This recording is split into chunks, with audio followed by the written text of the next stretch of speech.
Dès les premières heures de la journée, une tension diffuse s'installait dans l'esprit de Manu Léoni, une sensation difficile à nommer mais impossible à ignorer, née d'une accumulation de détails discrets qui, mis bout à bout, formaient une ligne de fracture inquiétante autour du comportement de Ève. Rien n'était encore tangible, rien ne pouvait être formellement retenu contre elle, mais l'expérience de Manu lui avait appris que les vérités les plus dangereuses commencent souvent par ces impressions floues qui refusent de disparaître. Au fil des heures, cette intuition se transformait progressivement en une vigilance constante, presque obsessionnelle, qui le poussait à observer chaque geste, chaque parole, chaque silence d'Ève avec une attention redoublée, comme s'il cherchait à capter ce moment précis où la façade céderait enfin. Ève, de son côté, semblait parfaitement consciente de ce regard posé sur elle, même si elle n'en laissait rien paraître, poursuivant ses activités avec une maîtrise qui trahissait davantage une stratégie qu'une simple habitude. Lorsqu'il aborda la question du téléphone prépayé, Manu choisit une approche mesurée, évitant toute accusation directe afin de ne pas provoquer une réaction de défense trop brutale, préférant installer un climat d'apparente neutralité qui lui permettrait d'évaluer la cohérence des réponses. Ève répondit sans hésitation, expliquant que cet appareil lui servait à maintenir un lien avec certaines détenues, notamment pour des échanges liés à des démarches administratives ou à des questions juridiques, une justification qui, en apparence, ne présentait aucune faille évidente. Cependant, au-delà de la logique de ces explications, ce qui troubla réellement Manu fut la manière dont elle contrôlait chaque mot, chaque intonation, donnant l'impression d'un discours préparé, calibré pour résister à toute forme de remise en question. Ce sentiment se renforça lorsqu'elle refusa de communiquer son numéro personnel, une décision qui, dans un autre contexte, aurait pu sembler anodine, mais qui, dans cette situation précise, prenait une dimension bien plus significative en révélant une volonté claire de compartimenter ses échanges. Pendant ce temps, à quelques rues de là, Johanna avançait dans les couloirs du tribunal avec une détermination nourrie par une déception profonde, fruit de la relation qu'elle avait autrefois entretenue avec Sérignan. Leur confrontation dépassait largement le cadre professionnel, car derrière les arguments juridiques se dissimulaient des blessures personnelles encore vives, transformant chaque échange en une lutte silencieuse où chacun cherchait à prendre l'ascendant. Sérignan, fidèle à lui-même, tenta de minimiser la portée de cette opposition en insinuant que Johanna agissait davantage par orgueil que par conviction, mais cette tentative de déstabilisation ne fit que renforcer la détermination de la jeune femme, désormais pleinement consciente de la nature de son adversaire. Comprenant que la voie judiciaire seule ne suffirait pas à inverser le rapport de force, Johanna décida d'élargir le champ de bataille en impliquant la presse, convaincue que l'exposition médiatique pourrait fragiliser la position de Sérignan en atteignant directement sa réputation. En sollicitant Paloma et Kira, elle ne cherchait pas seulement à relater des faits, mais à construire un récit capable de susciter l'indignation, notamment autour de l'affaire Perrault. Sérignan, présenté comme un exemple de vice de consentement, une notion suffisamment forte pour capter l'attention du public et créer une pression indirecte sur les décisions futures. Malgré cette stratégie, la décision du juge tomba sans appel, validant la résiliation des baux et confirmant ainsi la victoire juridique de Sérignan, une issue qui provoqua un choc immédiat chez Salomé. Pour Salomé, cette décision ne représentait pas seulement une défaite sur le plan légal, mais un bouleversement concret de sa vie quotidienne, puisqu'elle se voyait contrainte d'annoncer à Pablo et Noura qu'ils devraient quitter leur logement, une annonce qui fit naître un sentiment d'injustice difficile à contenir. Derrière ces efforts pour maintenir une apparence de stabilité, une profonde détresse s'installait, révélant à quel point les décisions prises dans les salles d'audience pouvaient avoir des conséquences humaines brutales. Parallèlement, dans une salle d'interrogatoire, Alex Lévy et Aude poursuivaient leur enquête en interrogeant Alice Lombard, dont les réponses, bien que cohérentes en surface, ne permettaient pas de dissiper les zones d'ombre entourant la mort de Jiménez. Alice affirmait n'avoir rien remarqué de suspect et décrivait une cohabitation sans conflit particulier, mais ce type de discours, trop lisse pour être totalement crédible, éveillait naturellement la méfiance des enquêteurs. L'équilibre fragile de cet interrogatoire fut rompu lorsqu'Alex révéla que Jiménez avait été empoisonné, une information qui transformait radicalement la nature de l'affaire en introduisant l'hypothèse d'un acte prémédité. Cette révélation, bien que lourde de conséquences, ne permit pas d'obtenir d'aveu ou de réaction décisive de la part d'Alice, qui continua de nier toute implication, renforçant ainsi l'impression que la vérité restait dissimulée derrière un écran de normalité soigneusement entretenu. Dans le même temps, Manu, désormais convaincu que ses soupçons méritaient d'être approfondis, décida de suivre Eve, adoptant une posture discrète qui lui permettait de rester à distance tout en observant précisément ses déplacements. Ce suivi, mené avec patience, révéla rapidement un élément inattendu lorsqu'Eve se dirigea vers un box, un lieu anonyme qui, en apparence, ne présentait rien de particulier, mais dont l'importance devenait évidente à travers l'attitude qu'elle adoptait en y entrant. Après avoir attendu le moment opportun, Manu observa Eve ressortir avec un carton, ses gestes marqués par une forme de précipitation contenue qui contrastait avec son calme habituel, suggérant qu'une opération venait d'être menée à son terme. Une fois certain de ne pas être repéré, il entra à son tour dans le box et découvrit un espace entièrement vidé, nettoyé avec une minutie qui dépassait largement le simple rangement, donnant l'impression que quelqu'un avait cherché à effacer toute trace d'une activité récente. Ce vide, loin de le décourager, renforça au contraire sa conviction qu'il se trouvait face à une dissimulation volontaire, le poussant à examiner chaque détail avec une attention accrue jusqu'à ce qu'il découvre, presque par hasard, de petits fragments de plastique éparpillés, des éléments insignifiants pour un regard non averti mais qui, pour lui, constituaient un indice crucial. En identifiant ces fragments comme provenant d'une modélisation en impression 3D, Manu comprit immédiatement que ce qu'Eve avait tenté de faire disparaître ne relevait pas d'un simple objet banal, mais d'un élément potentiellement lié à une arme, une hypothèse qui, si elle se confirmait, changerait complètement la portée de l'enquête en cours. À cet instant précis, le doute n'avait plus sa place, laissant place à une certitude inquiétante. Eve n'était pas seulement impliquée, elle était en train de couvrir des traces qui pouvaient la relier à quelque chose de beaucoup plus grave. Après la découverte des fragments dans le box, quelque chose changea définitivement dans l'attitude de Manu Leoni, car ce qu'il tenait entre ses doigts ne relevait plus de la simple intuition ni d'un doute diffus, mais d'un élément concret qui, bien que partiel, ouvrait la porte à une réalité autrement plus inquiétante. Il ne s'agissait pas encore d'une preuve formelle capable de soutenir une accusation officielle, cependant la nature même de ces morceaux de plastique, issus d'une modélisation en impression 3D, suggérait une préparation méthodique et une volonté de dissimulation particulièrement élaborée. En quittant le box, Manu ne ressentait ni triomphe ni soulagement, mais une tension accrue, comme si chaque réponse obtenue révélait en réalité de nouvelles questions encore plus troublantes. Dans son esprit, les images se reconstituaient lentement, cherchant à relier ces fragments à l'ensemble des événements récents, notamment l'empoisonnement de Jiménez, qui apparaissait désormais sous un angle différent, presque comme une pièce d'un mécanisme plus vaste et plus structuré. Pendant ce temps, sans que Manu ne puisse encore le savoir, Eve poursuivait son propre chemin dans une solitude silencieuse, marquée par une détermination froide qui trahissait l'ampleur de ce qu'elle venait d'accomplir. Après avoir quitté le box, elle ne s'était pas contentée de transporter quelques objets, mais avait engagé un processus de destruction totale, éliminant méthodiquement chaque élément susceptible de la compromettre, comme si elle savait que le moindre oubli pourrait suffire à faire basculer l'équilibre fragile qu'elle tentait de maintenir. Ce moment, presque invisible pour le monde extérieur, représentait en réalité une étape cruciale dans son parcours, car en brûlant ces objets, elle ne se débarrassait pas seulement de preuves matérielles, mais cherchait également à effacer symboliquement une partie de ce qu'elle avait été contrainte de devenir. Pourtant, malgré cette volonté de rupture, quelque chose persistait, une trace infime que même la destruction la plus rigoureuse ne pouvait totalement éliminer, et c'est précisément cette faille que Manu venait d'exploiter sans encore en mesurer toutes les conséquences. Dans le même temps, au commissariat, Alex Levy poursuivait l'analyse des éléments liés à l'empoisonnement de Jiménez, tentant de reconstituer le déroulement précis des faits à partir des témoignages et des indices disponibles.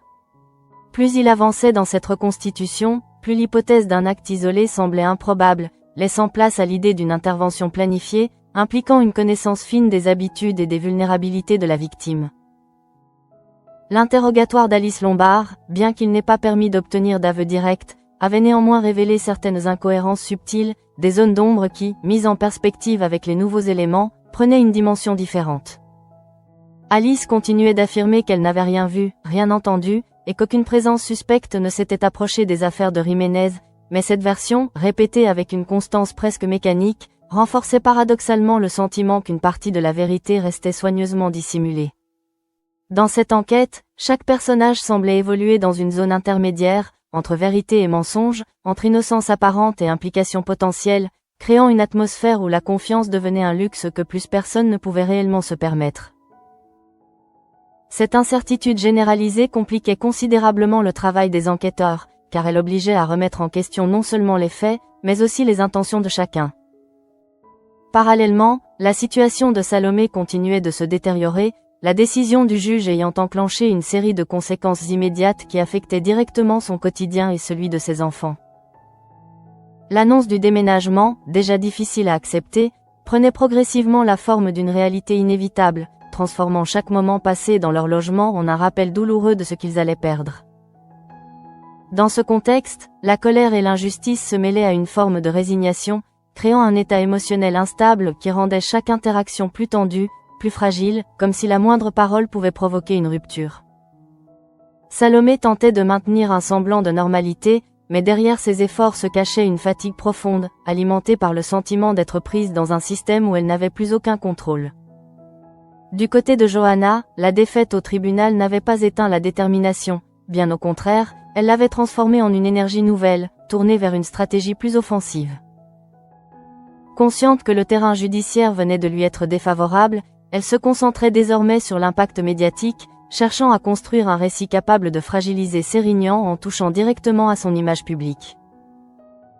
Cette approche, bien que risquée, reposait sur une compréhension fine des mécanismes d'influence, car dans certaines situations, la pression de l'opinion pouvait contraindre un adversaire à revoir sa position, même lorsque le cadre légal lui était favorable. Johanna ne cherchait plus seulement à gagner une affaire, mais à rééquilibrer un rapport de force devenu profondément inégal.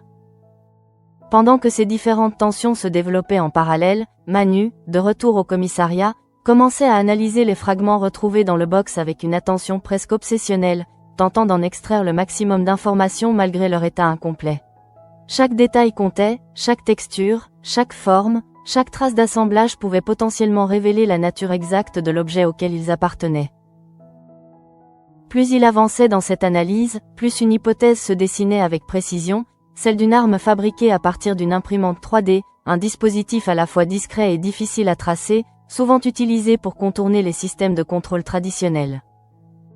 Cette perspective introduisait une dimension supplémentaire à l'enquête, car elle impliquait non seulement une intention criminelle, mais également un niveau de préparation technique qui ne pouvait être ignoré. À cet instant, la question centrale ne portait plus uniquement sur l'identité de la personne impliquée, mais sur l'ampleur du réseau ou des ressources mobilisées pour parvenir à un tel résultat.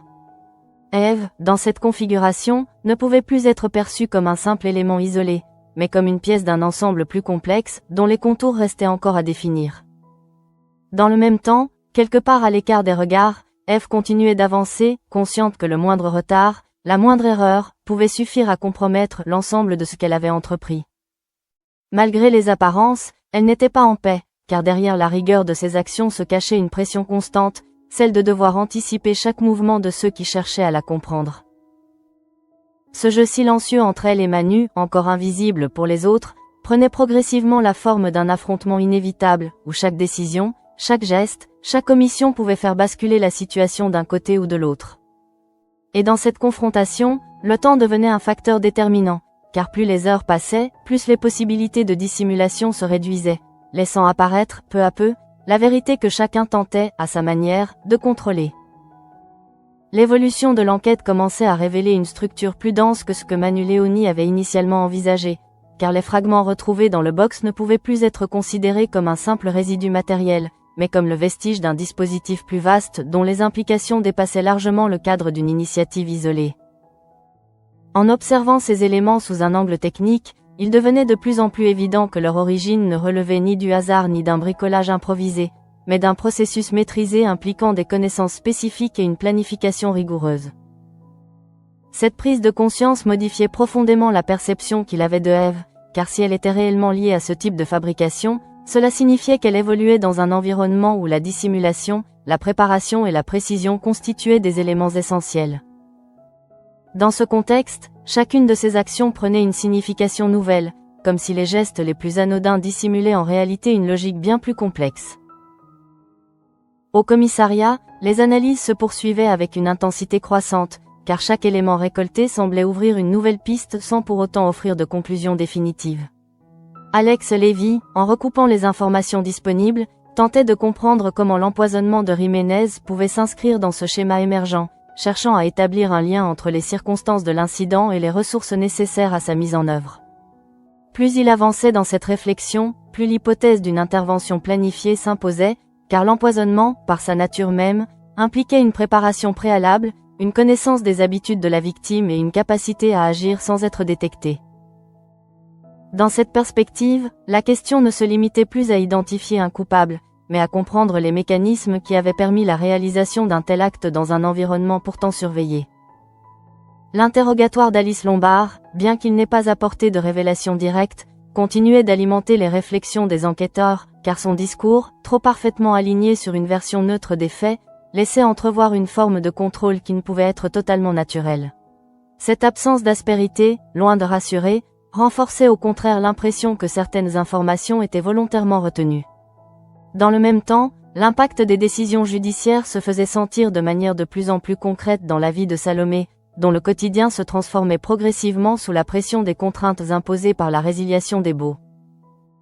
Chaque objet rangé, chaque carton préparé devenait le symbole d'un déracinement imposé, accentuant le sentiment d'injustice qui ne cessait de grandir en elle.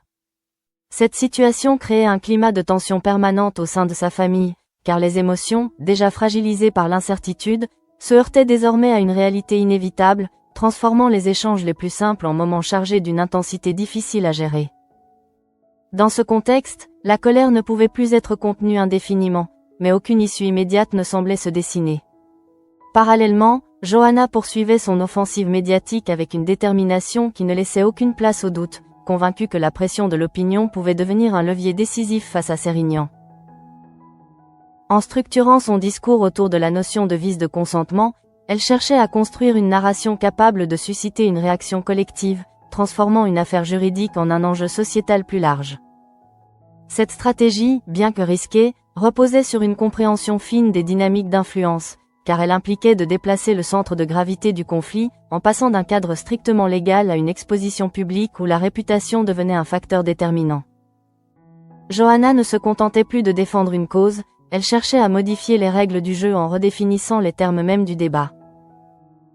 Pendant ce temps, Manu, absorbé par l'analyse des fragments, tentait de reconstituer mentalement la forme initiale de l'objet auquel ils appartenaient, s'appuyant sur son expérience pour identifier les structures possibles et les configurations plausibles. Cette démarche, à la fois technique et intuitive, lui permettait de réduire progressivement le champ des hypothèses, orientant son raisonnement vers une conclusion de plus en plus précise. L'idée d'une arme imprimée en 3D ne relevait plus d'une simple supposition, mais d'une hypothèse sérieuse, soutenue par la nature des matériaux et la forme des pièces retrouvées. Cette perspective introduisait une dimension nouvelle dans l'enquête, car elle impliquait l'utilisation de technologies permettant de contourner les circuits traditionnels d'approvisionnement, rendant la traçabilité particulièrement difficile.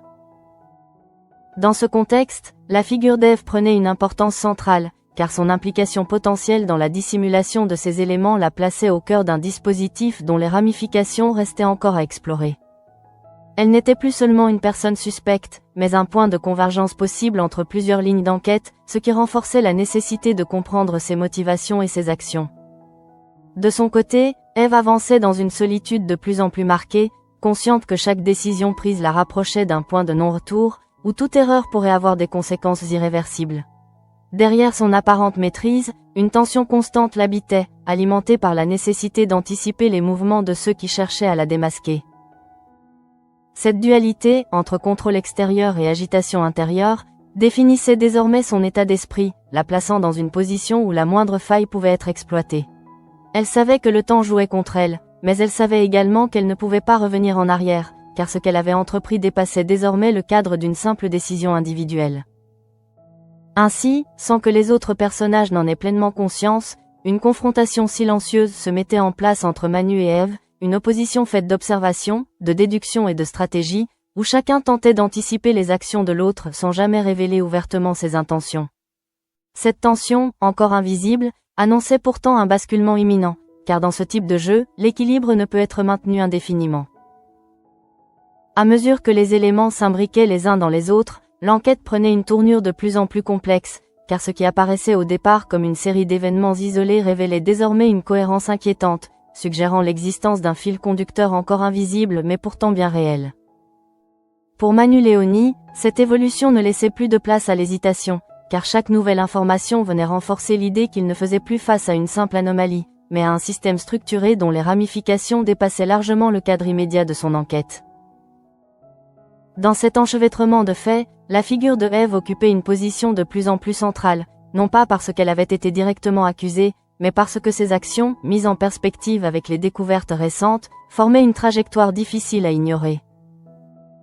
Ce qui troublait le plus Manu n'était pas seulement ce qu'elle avait fait, mais la manière dont elle l'avait fait, avec une précision et une anticipation qui suggéraient une préparation en amont, comme si chaque geste avait été pensé pour résister à toute tentative d'investigation. Au commissariat, les discussions entre enquêteurs devenaient plus denses, plus techniques, car il ne s'agissait plus simplement de recueillir des témoignages, mais de comprendre un mécanisme dans son ensemble, en identifiant les points de connexion entre les différents éléments déjà établis. Alex Levy, en analysant les résultats préliminaires liés à l'empoisonnement de Jiménez, cherchait à déterminer si cet acte pouvait être relié à l'hypothèse de l'arme imprimée en 3D, non pas dans une logique directe, mais dans une perspective globale où plusieurs actions distinctes pourraient appartenir à une même dynamique. Cette réflexion introduisait une complexité supplémentaire, car elle impliquait de considérer que les événements ne devaient pas être interprétés isolément, mais comme les manifestations d'un projet plus vaste, dont les contours restaient encore flous. Dans cette configuration, chaque détail prenait une importance accrue, obligeant les enquêteurs à reconsidérer des éléments précédemment jugés secondaires.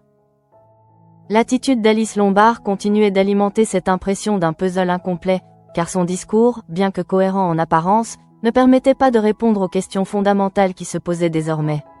L'absence de contradiction flagrante dans ses déclarations ne suffisait pas à dissiper les doutes, car dans ce type d'affaires, la vérité se dissimule souvent derrière une logique parfaitement maîtrisée.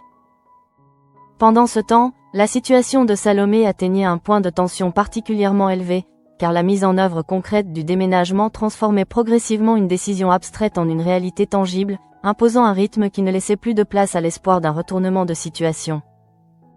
Chaque geste du quotidien devenait une étape vers un départ imposé, accentuant le sentiment d'impuissance qui ne cessait de grandir.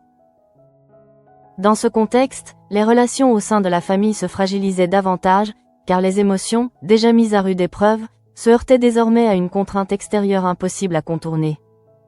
Les tentatives de maintien d'un équilibre se faisaient de plus en plus difficiles, car la fatigue et la frustration accumulées finissaient par se manifester dans les échanges les plus simples.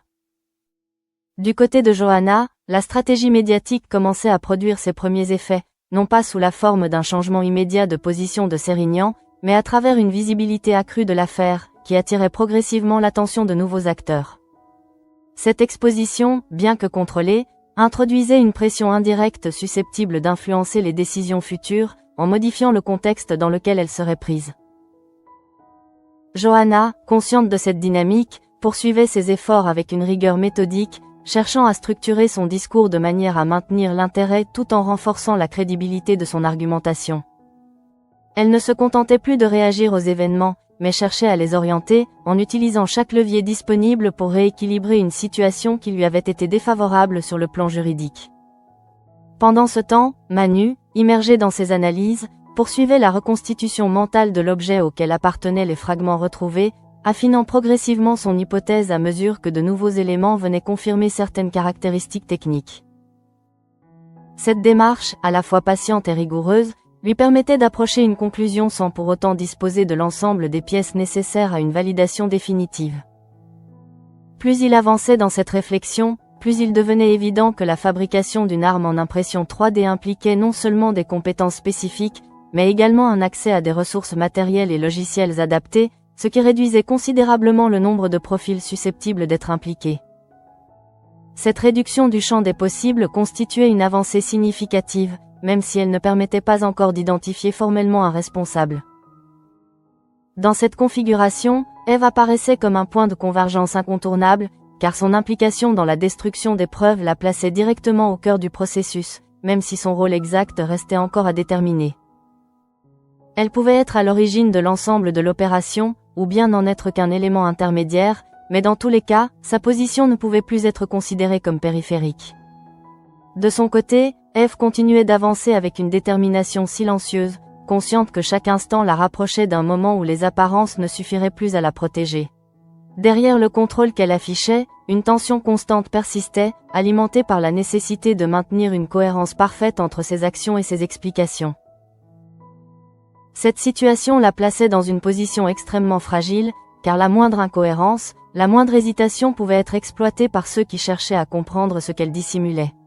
Pourtant, elle poursuivait son chemin sans ralentir, comme si elle avait déjà accepté les conséquences possibles de ses choix. Ainsi, dans un équilibre de plus en plus instable, les trajectoires de Manu et d'Eve continuaient de se rapprocher, portées par une dynamique où l'observation et la dissimulation s'opposaient dans un jeu silencieux, mais inévitable.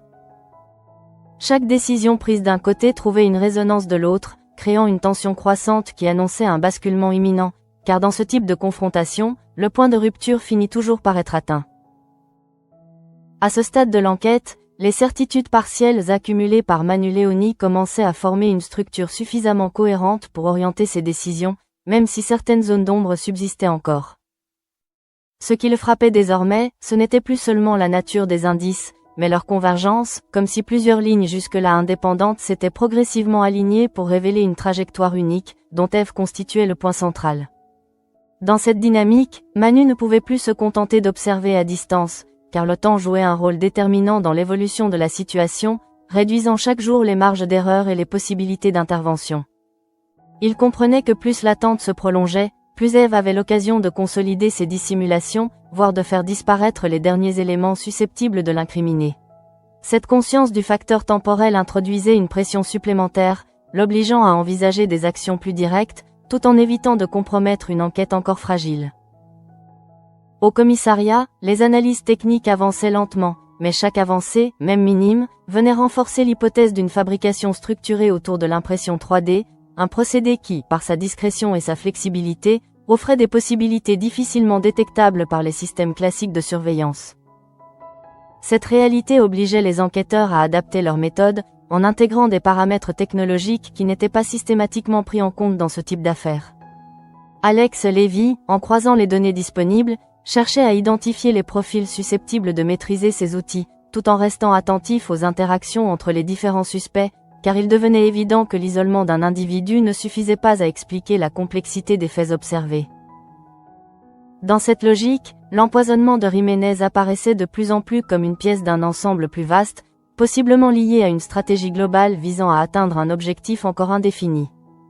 L'interrogatoire d'Alice Lombard, bien qu'il n'ait pas permis de franchir un cap décisif, continuait de nourrir les réflexions des enquêteurs, car son discours, maintenu dans une cohérence presque rigide, semblait davantage relever d'une construction que d'un témoignage spontané. Cette impression, difficile à prouver mais persistante, contribuait à maintenir un climat de suspicion généralisée, dans lequel chaque individu devenait une source potentielle d'information ou de dissimulation. Dans un autre registre, la situation de Salomé atteignait un point critique, car les préparatifs du départ avaient désormais remplacé toute tentative de résistance, transformant l'injustice subie en une réalité concrète à laquelle il fallait s'adapter. Cette transition, marquée par une succession d'actions pratiques, n'effaçait pas la douleur ressentie, mais la rendait plus diffuse, plus profonde, comme si l'acceptation progressive de la situation s'accompagnait d'une forme de fatigue émotionnelle difficile à exprimer. Les relations familiales, déjà fragilisées, continuaient de se détériorer sous l'effet de cette pression constante, car l'absence de solution immédiate alimentait une frustration qui ne trouvait aucun exutoire. Dans ce contexte, chaque échange devenait plus chargé, plus fragile, révélant à quel point les décisions prises en amont pouvaient générer des répercussions durables sur la vie quotidienne. Du côté de Johanna, la stratégie médiatique poursuivait son déploiement avec une rigueur calculée, visant à maintenir une pression constante sur Sérignan sans pour autant franchir les limites susceptibles de fragiliser sa propre crédibilité. Cette approche, fondée sur une gestion fine de l'information, permettait d'alimenter progressivement un climat de doute autour de son adversaire, tout en préparant le terrain à d'éventuelles négociations. Johanna ne cherchait plus uniquement à obtenir gain de cause, mais à modifier les conditions mêmes du rapport de force, en utilisant chaque levier disponible pour compenser la défaite judiciaire initiale. Cette évolution stratégique témoignait d'une capacité d'adaptation qui, dans un environnement aussi mouvant, constituait un atout déterminant. Pendant ce temps, Manu, en reprenant l'ensemble des éléments collectés, tentait d'établir une chronologie précise des actions d'Eve, cherchant à identifier les moments clés où ses décisions avaient pu influencer le déroulement des événements. Cette reconstitution, bien que partielle, lui permettait de mieux comprendre la logique qui sous-tendait ses actes, en mettant en évidence une succession d'initiatives visant à anticiper et neutraliser toute tentative d'investigation. Cette capacité d'anticipation constituait l'un des aspects les plus troublants de la situation, car elle impliquait une connaissance approfondie des méthodes d'enquête, voire une expérience directe ou indirecte de ce type de procédure. Dans cette perspective, Eve ne pouvait plus être perçue comme une simple exécutante, mais comme une actrice pleinement consciente des enjeux et des risques. De son côté, Eve continuait d'évoluer dans un équilibre précaire, consciente que chaque mouvement devait être parfaitement maîtrisé pour éviter toute exposition inutile. Derrière cette apparente maîtrise, une tension constante persistait, alimentée par la conscience aiguë que le moindre détail pouvait désormais être interprété comme un indice. Cette pression, loin de la ralentir, semblait au contraire renforcer sa détermination, comme si elle avait déjà intégré l'idée que le retour en arrière n'était plus possible. Chaque décision prise l'éloignait un peu plus de toute forme de normalité, la plaçant dans une trajectoire dont l'issue restait incertaine mais inévitable. Ainsi, alors que les différentes intrigues continuaient de se développer en parallèle, un point de convergence se dessinait lentement, rapprochant les trajectoires de Manu et d'Eve dans une dynamique où l'affrontement direct devenait de plus en plus probable. Ce rapprochement, encore discret, portait en lui une intensité croissante, car il reposait sur une accumulation de tensions qui ne pouvait indéfiniment rester contenue. Dans ce contexte, chaque instant prenait une importance particulière, car il pouvait marquer un tournant décisif dans l'évolution de l'enquête, transformant une suspicion en révélation, ou une dissimulation en preuve irréfutable. Et à mesure que cette possibilité se rapprochait, une certitude s'imposait peu à peu. Le moment où la vérité éclaterait n'était plus une question de principe, mais de temps. À ce stade, l'équilibre fragile qui maintenait encore une certaine distance entre les soupçons de Manu Leoni et les actions de Eve semblait sur le point de céder, car l'accumulation des éléments, bien que partielle, formait désormais une trajectoire suffisamment précise pour orienter l'enquête vers une confrontation inévitable.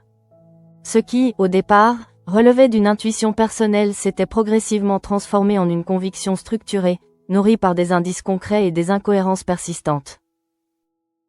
Dans cette dynamique, Manu comprenait que le moment de rester dans l'ombre touchait à sa fin, car poursuivre l'observation sans agir risquait de compromettre toute possibilité de révélation, tandis qu'une intervention prématurée pourrait alerter Eve et lui permettre de renforcer ses mécanismes de défense. Cette tension entre prudence et nécessité définissait désormais chacune de ses décisions, l'obligeant à avancer avec une précision extrême dans un contexte où la moindre erreur pouvait avoir des conséquences irréversibles. Au commissariat, les analyses techniques atteignaient un point de maturation où les hypothèses pouvaient enfin être consolidées, car les fragments retrouvés dans le box ne laissaient plus place à une interprétation alternative crédible. La probabilité qu'il s'agisse d'éléments liés à une arme fabriquée en impression 3D s'imposait désormais comme une conclusion logique, introduisant une dimension particulièrement préoccupante dans l'enquête, puisqu'elle impliquait une capacité à contourner les circuits traditionnels et à produire des objets difficilement traçables. Alex Levy, en intégrant ces données dans son analyse globale, commençait à percevoir l'empoisonnement de Jiménez sous un angle nouveau, non plus comme un acte isolé, mais comme une manifestation possible d'un système plus structuré, où différentes actions, apparemment distinctes, pourraient être reliées par une intention commune. Cette perspective élargissait considérablement le champ de l'enquête, obligeant à envisager des scénarios jusque-là écartés. Dans ce contexte, l'absence de réaction significative d'Alice Lombard face aux révélations concernant l'empoisonnement continuait d'alimenter les doutes, car son discours, maintenu dans une cohérence presque artificielle, semblait davantage destiné à éviter toute implication qu'à contribuer réellement à l'établissement de la vérité. Cette posture renforçait l'idée que certaines informations restaient volontairement dissimulées, même si leur nature exacte échappait encore aux enquêteurs. Pendant ce temps, la situation de Salomé atteignait un point de bascule émotionnel, car le départ imminent transformait définitivement l'incertitude en réalité, laissant place à une forme d'acceptation contrainte qui n'effaçait ni la colère ni l'injustice ressentie. Chaque objet empaqueté, chaque espace vidé devenait le symbole d'une rupture imposée, accentuant le sentiment d'avoir été privé de toute possibilité de choix. Les tensions familiales, déjà exacerbées, continuaient de se manifester à travers des échanges de plus en plus fragiles, où la fatigue et la frustration prenaient le dessus sur toute tentative de rationalisation. Dans cet environnement, la reconstruction d'un équilibre semblait difficilement envisageable à court terme, laissant entrevoir des conséquences durables bien au-delà de la situation immédiate. Du côté de Johanna, la stratégie médiatique avait désormais installé un climat de pression qui, sans produire d'effet immédiat sur Sérignan, modifiait progressivement le contexte dans lequel il évoluait. Cette exposition, en attirant l'attention sur certaines pratiques, introduisait une forme de vulnérabilité indirecte, susceptible d'influencer ses décisions futures. Johanna, consciente de cette évolution, poursuivait son travail avec une détermination intacte, cherchant à maintenir un équilibre entre rigueur juridique et impact médiatique, dans l'objectif de créer les conditions d'un renversement possible. Elle ne se contentait plus de subir les décisions, mais cherchait activement à en redéfinir les contours, en utilisant chaque levier disponible pour rétablir une forme de justice. Pendant ce temps, Manu, en confrontant l'ensemble des éléments collectés, atteignait un point où les différentes hypothèses convergeaient vers une même conclusion, même si certaines pièces manquaient encore pour valider définitivement son raisonnement. Cette convergence, loin de le rassurer, renforçait au contraire la gravité de la situation, car elle impliquait que les faits observés n'étaient pas le fruit du hasard, mais le résultat d'une construction volontaire. Dans cette configuration, Eve apparaissait désormais comme un pivot incontournable, non seulement en raison de ses actions passées, mais aussi par la manière dont elle continuait de gérer les conséquences de celles-ci. Elle ne se contentait pas de réagir, elle anticipait, ajustait, corrigeait, comme si elle évoluait en permanence dans une logique d'adaptation face à une menace qu'elle percevait avec une acuité particulière. De son côté, Eve avançait avec une lucidité qui ne laissait plus de place à l'illusion, consciente que le cercle autour d'elle se resserrait progressivement, même si elle ne pouvait encore en mesurer l'ampleur exacte. Chaque geste, chaque décision s'inscrivait dans une stratégie visant à retarder l'inévitable, à gagner du temps dans un affrontement dont elle connaissait déjà l'issue possible. Cette conscience du danger imminent ne la paralysait pas, mais la poussait au contraire à maintenir un contrôle absolu sur son comportement, comme si la maîtrise extérieure pouvait compenser l'instabilité intérieure. Pourtant, derrière cette apparence de solidité, une tension persistante révélait l'effort constant nécessaire pour maintenir cet équilibre. Ainsi, dans un mouvement inexorable, les trajectoires de Manu et d'Eve se rapprochaient jusqu'à ne plus laisser de place à l'évitement, annonçant une confrontation qui, bien que silencieuse pour l'instant, portait en elle toutes les conséquences accumulées depuis le début de cette affaire. Le temps des observations touchait à sa fin, laissant place à celui des révélations, où chaque vérité cachée finirait par trouver son chemin. Et dans cette attente suspendue, une certitude s'imposait.